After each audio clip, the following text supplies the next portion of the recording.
السلام عليكم ورحمة الله وبركاته.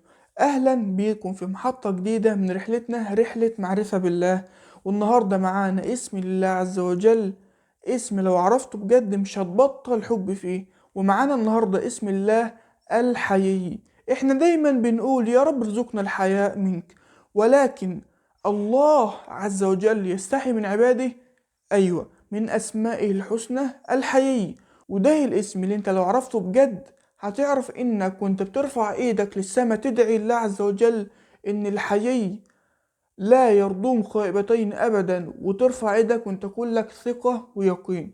فالنهاردة هنعرف يعني ان ايه الله عز وجل يستحي من عباده. فكمل معانا الفيديو للاخر وما تسيبش المحطة وتمشي.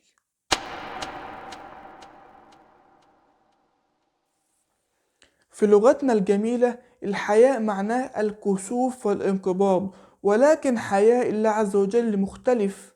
حياء مفهوش أي خضوع ولا كسوف ولا انقباض ولا خوف، إنما هو حياء يليق بجلاله، إنما هو حياء كرم وجود. عارف لما أنت تيجي تطلب من حد طلب مثلا وأنت تحس إن هو مكسوف يرضلك الطلب ده، ولله المثل الأعلى.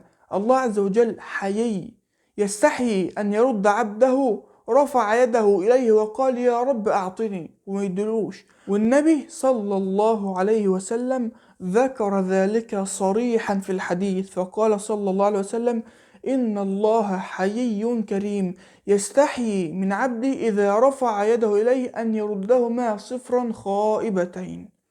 تخيل ملك الملوك يستحيي منك وأنت عبد مذنب مقصر أن يرد عليك يدك صفرا خائبتين ولا يعطيك ما طلبت. ومن جمال اسم الله الحيي إنه بيستحي يفضح عبده في عز المعصية، في عز الخطأ، في عز ما احنا بننتهك حرمات الله. الله عز وجل مش بيفضحنا ويسدل علينا ستره ومستنينا نتوب ويفرح بتوبتنا. يا جماعة ده مش بس رب، ده حبيب بيعاملك بكل رقي، برقي ملوش مثيل. وانت العبد الفقير المقصر الذليل وهو الله الغني. فالله عز وجل يستحي منك وأنت العبد الفقير، فهل أنت بتستحي منه وهو الرب الغني؟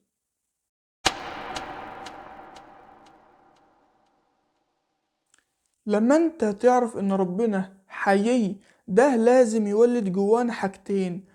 أول حاجة الثقة المطلقة في الدعاء، وانت بتدعي ما تقولش أنا ذنوبي كتير ربنا مش هيسامحني. قول أنا بتعامل مع الحيي الذي يستحي أن يرد يدي صفرا خائبتين، وادعي وانت كلك ثقة ويقين. تمام. تاني حاجة وهي حياء المقابلة.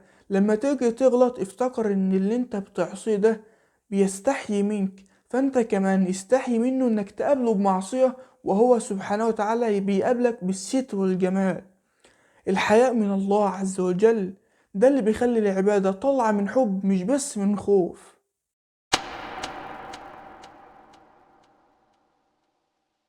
واجبنا النهاردة في رحلة معرفة بالله هو دعاء اليقين. النهاردة في وقت السحر اللي هو قبل وقت الفجر يعني، أو في أي وقت ارفع ايدك للسماء وانت قلبك كله ثقة ويقين إن ربنا مش هينزلك ايدك صفرا خائبتين، بقلب طفل لحوح بأغلى أمنية عندك، ويخليك طماع في الدعاء. تمام. وأبشر بالاستجابة. وبكده أنا خلصت محطة النهاردة، وبكرة إن شاء الله معادنا مع اسم يفتح لنا كل الأبواب المقفولة.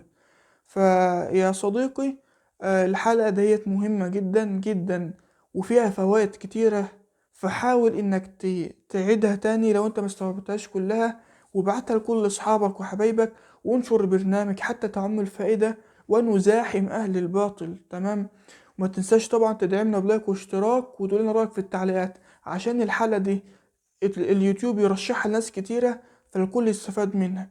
ما تنساش طبعا إن الله عز وجل يستحي منك فادعه بطمع. تمام.